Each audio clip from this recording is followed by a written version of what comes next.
Ya pemirsa, kita kembali lagi, pasti juga masih bersama saya Armin Nasri dan juga bersama Ibu Eva Susana SHMH. Nah, jadi kita masih membahas ya tentang penelitian beliau yang pastinya juga ini sangat bagus sekali ya, apalagi juga kalau di Provinsi Aceh atau juga di masyarakat Aceh khususnya, itu yang pastinya juga mungkin punya kanun tersendiri Bu ya. Nah, dan tentunya juga ini pendekatan ini mungkin bagus sekali, terutama juga apa seperti Ibu Eva sampaikan juga tadi, kalau masalah KDRT mungkin kalau di tingkat ya di kampung atau juga mungkin di daerah-daerah khususnya di Aceh yang pasti juga itu masih belum banyak yang terlapor Bu ya. Nah, karena kan itu juga ya mungkin berkaitan dengan ya bisa dibilang ya karena malu, kayak harga diri ataupun masalah keluarga segala macam ya. Nah, nama baik keluarga dan lain-lainnya. Nah, dan tentunya juga wow, saya juga terkejut gitu ya tingginya angka KDRT yang dialami oleh perempuan dari tahun ke tahun gitu. Nah, terus Bu, kalau misalnya kita lanjut lagi nih. Nah, kalau misalnya dari dalam apa ya? Nah, sebenarnya kita mungkin lagi saya ingat juga ya. Nah, sebenarnya ini ada nggak sih regulasi atau juga peraturan khusus gitu ya tentang KDRT yang tentunya juga ini menjadi apa namanya pemahaman juga bagi para masyarakat yang mungkin pernah melakukan atau juga mungkin yang mungkin belum tahu, wah ini kan karena istri saya gitu ya, masalah rumah tangga saya, jadi penyelesaiannya terserah gitu. Nah, jadi sebenarnya ada regulasi khusus ya tentang ini? Ya, ada. Jadi KDRT ini diatur di dalam Undang-Undang Nomor 23 tahun 2004 tentang penghapusan kekerasan dalam rumah tangga. Jadi sering disingkat itu Undang-Undang PKDRT. Gitu. Jadi di dalam Undang-Undang PKDRT ini terdapat 49 pasal. Jadi di dalam 49 pasal itu terdiri dari definisi, bentuk kekerasan, hak-hak korban, dan ancaman pidana bagi pelaku KDRT. Wow. Jadi undang-undang ini sangat melindungi ya korban-korban KDRT. Sebenarnya kan sudah sangat lama ya. Iya, benar. Tahun 2004 sudah 2004 tahun ya. 20 tahun ya. Itu. Jadi sebenarnya sudah berbagai macam sosialisasi diberikan. Media campaign untuk mencegah tindakan KDRT ini tadi. Namun faktanya kan di lapangan masih ya. Iya, benar. Nah, terus kita juga pengen tahu juga nih Bu, mungkin sorry kalau mungkin agak sedikit di luar konteks. Nah, mungkin dari pengalaman Bu Eva gitu ya dengan koleganya. Nah, jadi mungkin dari kasus-kasus yang ada di masyarakat, ada nggak sih yang benar-benar mungkin dari tersangkanya itu yang benar bersalah, difonis bersalah dan sampai masuk ke hukum penjara atau yang benar-benar ditindak secara hukum sesuai dengan undang-undang? Ada nggak sih dari contoh kasus? Ada ya. Namun kan tidak banyak ya. Jadi kalau kita bisa cek itu di SIP Pengadilan Negeri itu tidak lebih dari 10 kasus saya lihat. Jadi tadi kan banyak perkara ini kan selesai, ada yang mengambang. Bahkan ada perempuan yang sudah melaporkan, mereka mencabut kembali. Bahkan belum sempat dilakukan pendekatan restoratif tadi. Seharusnya ketika dia ingin berdamai kan dikedepankan dulu restoratif ini.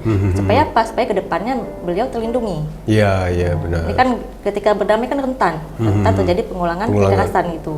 Iya, bisa dia lebih parah ya, karena mungkin dari pihak yang melakukannya ya mungkin dalam arti di sini itu suami yang mungkin ada rasa marah, kenapa sih harus dilaporkan mungkin ya gitu ya. Jadi kalau di situ ada peran pemerintah, terutama pemerintahan kampung kan, itu kan ada sedikit rasa malu ya. Benar-benar. Ketika dia ingin melakukan kembali, itu ada lingkungan yang menjaga, yang dia akan berpikir kembali ketika akan melakukan kembali tindakan tersebut, agar lebih bersabar, tidak main tangan. Ya, seharusnya itu ya mungkin ini jadi pengetahuan juga terutama buat para perempuan ya yang tentunya mungkin sudah pernah melaporkan apalagi juga mendapatkan perlakuan kekerasan ini dari pasangannya, itu benar-benar ya jangan langsung asal mencabut, tapi ada mediasinya, setidaknya ada sedikit proses supaya juga dianya kalau terjadi kembali itu ada, bisa dibilang ada perlindungan hukum ya, ada yang mengawasi setidaknya Bu ya. Nah terus kalau misalnya untuk dalam implementasi atau juga pelaksanaan dari Dupakat ini sendiri, itu dalam penyelesaian kasus KDRT ini khususnya itu pemangku-pemangku atau juga mungkin orang-orangnya siapa aja gitu Bu, kalau misalnya kita kalau di kampung yang terlibat gitu. Nah, yang terlibat dalam proses pengadilan adat kampung melalui Dupakat tadi ini ada pihak kecil, ada Tuhapet Kampung, ada Imam Manasah, ada Sekdes gitu atau Sekgam ya, ya. Tokoh perempuan apabila diperlukan, dan juga ada Babin Katimas ya, yang dari kepolisian. Iya benar. Gitu ya. Sebutannya mungkin ada kepanjangannya kan. Nah, juga yang perlu diketahui di situ korban dan pelaku juga terlibat di dalam situ ya. Ada keluarga korban, ada keluarga pelaku. Jadi dalam Dupakat itu ada beberapa tokoh yang mereka memiliki inisiatif untuk mendamaikan para pihak ini. Tentunya metode ini kan tidak ada paksaan. Jadi korban memang dalam kondisi yang nyaman. Jadi ketika dia terjadi kekerasan kan harus dipulihkan dulu. Ketika dia sudah pulih baru dilakukan metode pendekatan restoratif justice melalui dupakat tadi. Jadi kalau dia ada luka, ada trauma, itu kan dipulihkan dulu. Nah, mungkin dilakukan dupakat, diminta pendapat, diberikan nasihat dalam kondisi yang tidak baik.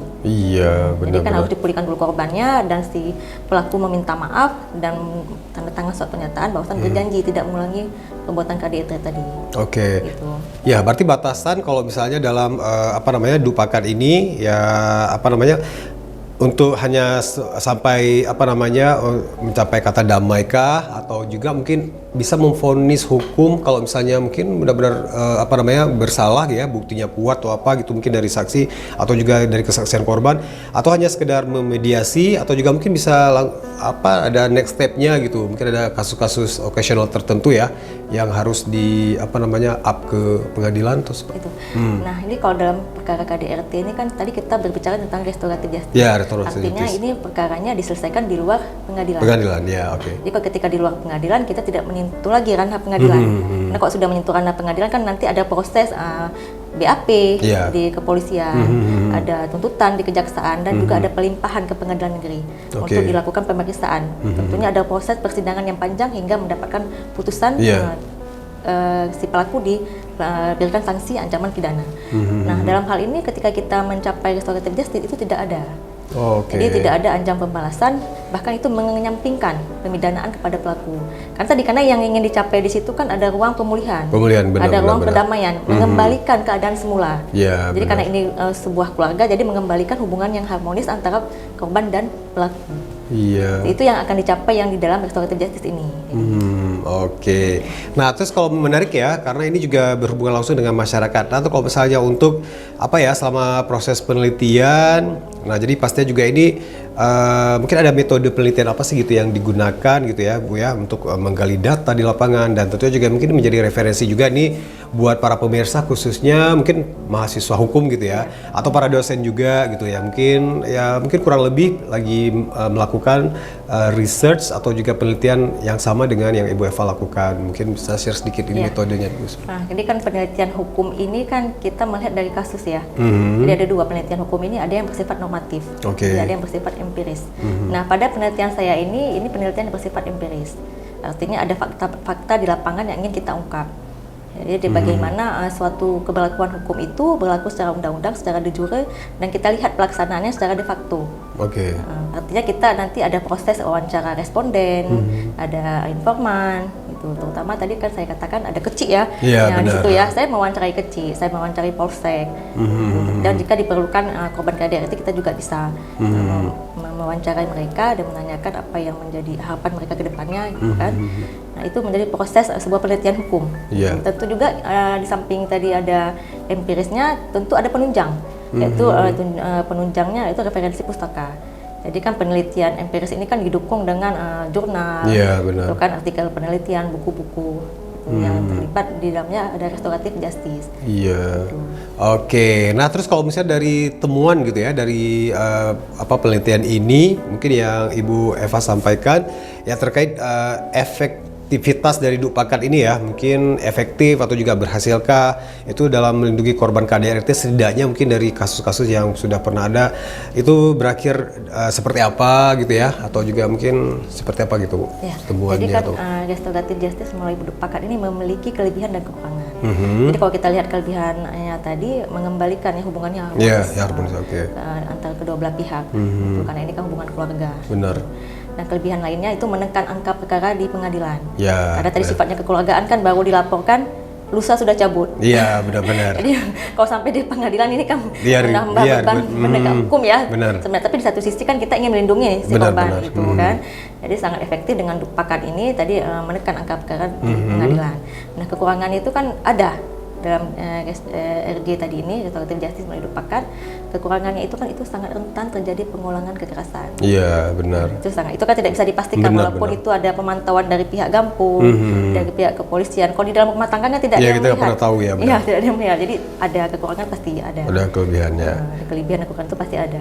Oke, ya pemirsa, kita break sebentar dan nanti kita juga bakal balik lagi di sesi terakhir ya bersama kita berdua sini di Dosen Berbicara.